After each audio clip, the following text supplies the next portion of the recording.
untuk materi yang kami sajikan malam ini, yaitu ragam penelitian, paradigma, penelitian, dan rumusan masalah.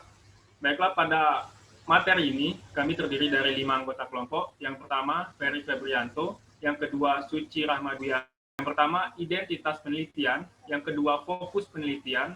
Yang ketiga, ragam penelitian. Yang keempat, dan yang kelima adalah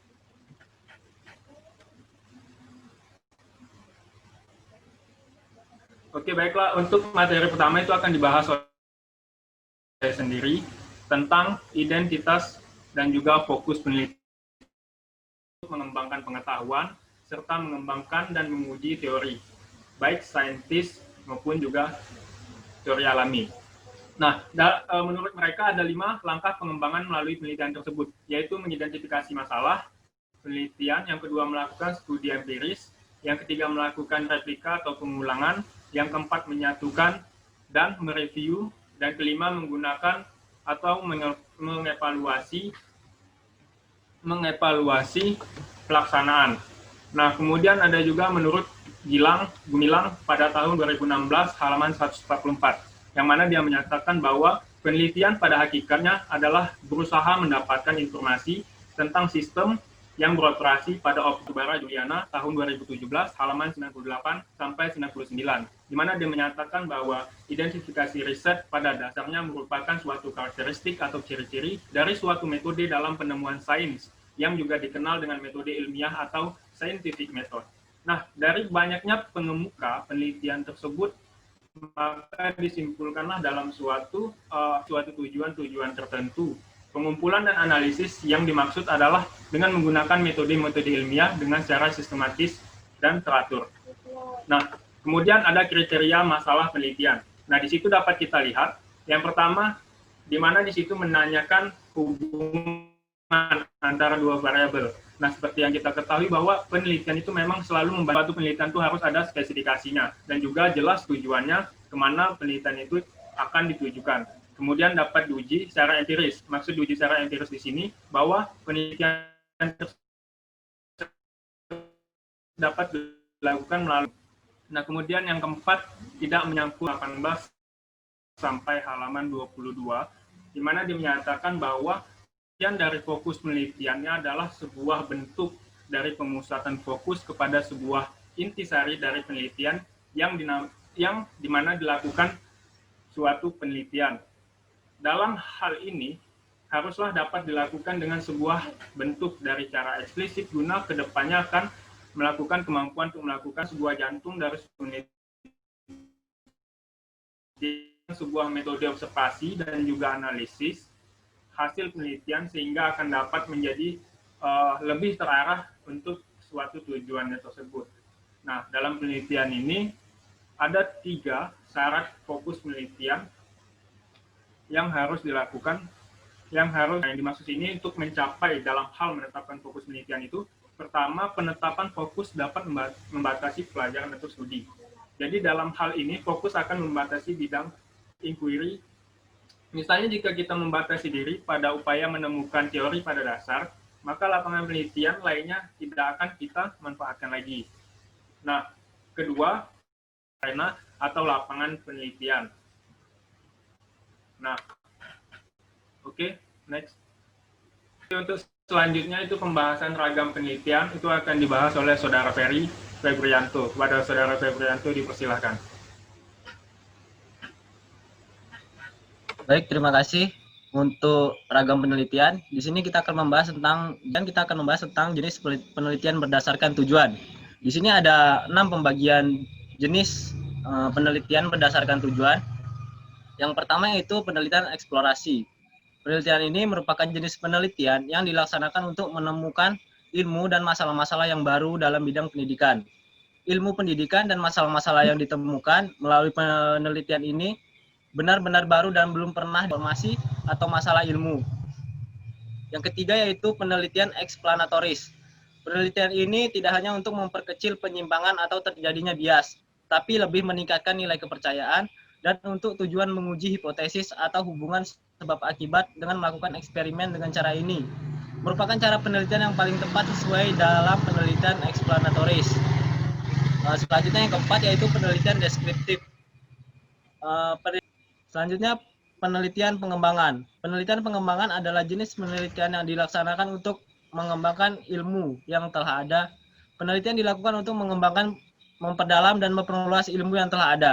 Selanjutnya itu jenis penelitian berdasarkan pendekatan. Di sini ada dua pembagian jenis penelitian berdasarkan pendekatan, yaitu pertama penelitian kuantitatif. Penelitian kuantitatif adalah penelitian yang dilakukan untuk menjawab permasalahan melalui teknik pengukuran yang cermat terhadap variabel-variabel tertentu, sehingga menghasilkan simpulan-simpulan yang dapat digeneralisasikan, lepas dari konteks waktu dan situasi serta jenis data yang dikumpulkan, terutama data kuantitatif. Metode kuantitatif dipercaya dapat memberikan gambaran yang lebih baik dan pengukuran pola perilaku. Penelitian kausal komparatif, penelitian tindakan, penelitian perkembangan, dan juga penelitian eksperimen. Selanjutnya itu penelitian kualitatif.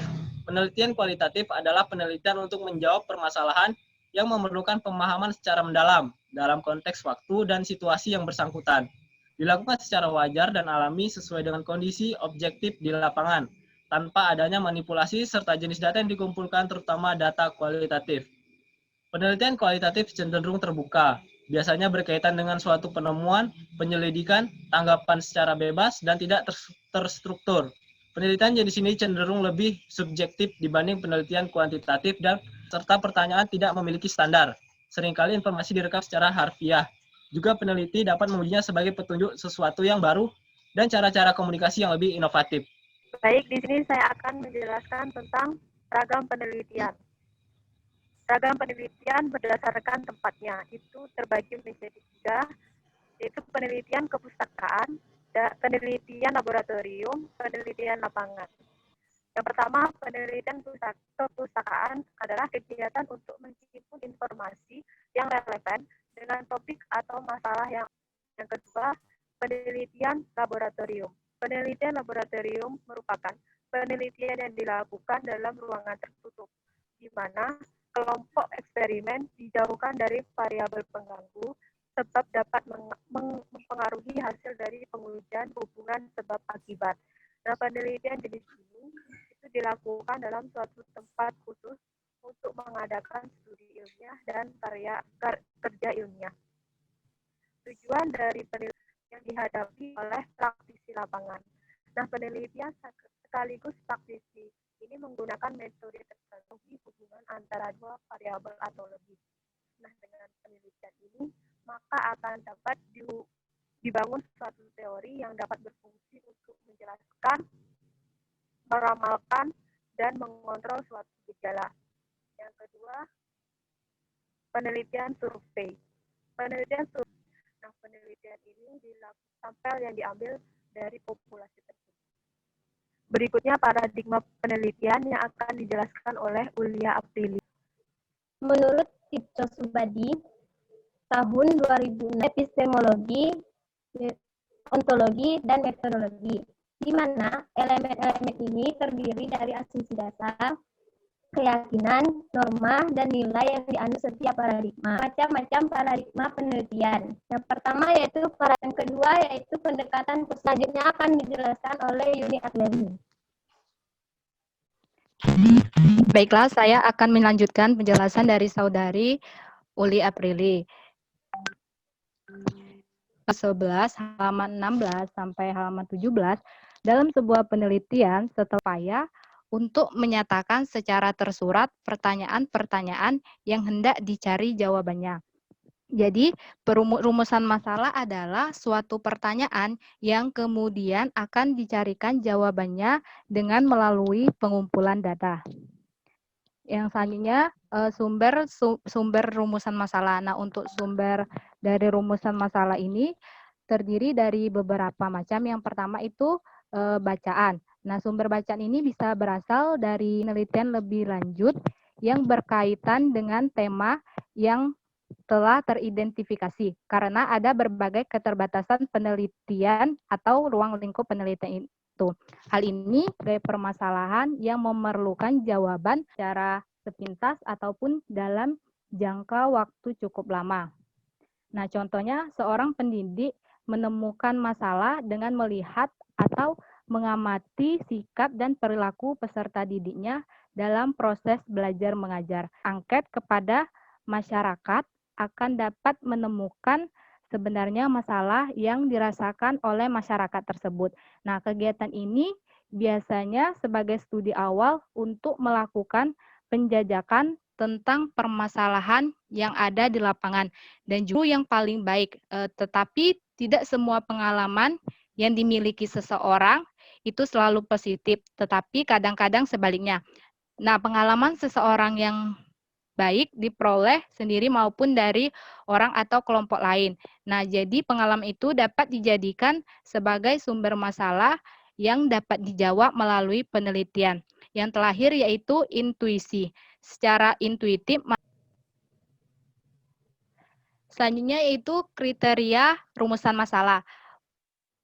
Kriteria rumusan masalah terdiri dari beberapa macam. Yang pertama yaitu rumusan masalah hendaknya singkat dan bermakna. Maksudnya di sini masalah yang dirumuskan dengan singkat dan padat, tidak berbelit-belit, yang dapat membingungkan pembaca. Dan masalah dirumuskan dengan kalimat yang pendek tapi bermakna.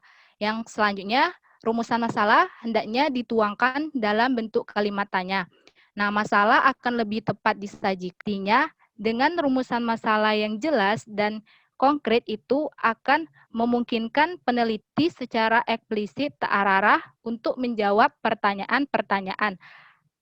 Apa yang akan diselidiki, siapa yang akan diselidiki, mengapa diselidiki, dan bagaimana pelaksanaannya. Yang selanjutnya, masalah hendaknya dirumuskan secara operasional. Sifat operasional dari rumusan masalah akan memungkinkan peneliti memahami variabel-variabel atau konsep-konsep dan sub-subnya yang ada dalam penelitian dan bagaimana peneliti dapat mengukurnya. Yang selanjutnya, rumusan masalah hendaknya mampu memberi petunjuk tentang memungkinkannya pengumpulan data di lapangan untuk menjawab pertanyaan-pertanyaan yang terkandung dalam masalah penelitian tersebut. Yang terakhir, perumusan masalah haruslah dibatasi oleh ruang lingkupnya, sehingga memungkinkan penarikan simpulan yang jelas dan tegas. Selanjutnya itu bentuk-bentuk dari rumusan masalah. Yang pertama ada rumusan yang membandingkan keberadaan satu variabel atau lebih pada dua atau lebih sampel yang berbeda atau pada waktu yang berbeda. Yang terakhir yaitu rumusan masalah asosiatif. Nah, rumusan masalah asosiatif ini merupakan suatu rumusan masalah penelitian yang bersifat menanyakan hubungan antara dua variabel atau lebih. Next, syarat dalam rumusan masalah.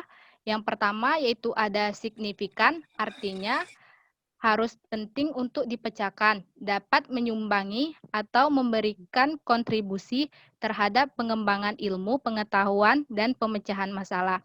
Yang kedua yaitu jelas, artinya semua orang memberikan persepsi yang sama terhadap masalah yang dipilih. Yang terakhir yaitu bersifat etis. Nah, artinya tidak berkenaan dengan hal yang bersifat etika, moral, atau nilai-nilai keyakinan agama yang dapat meresahkan masyarakat. Itulah yang dapat saya sampaikan. Selanjutnya kembali kepada moderator.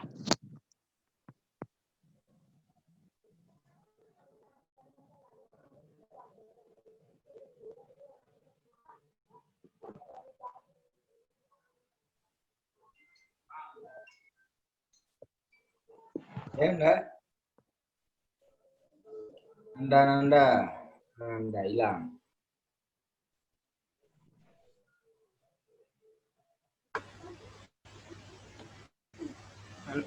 Ya, baiklah, terima kasih pada Saudari Yuni.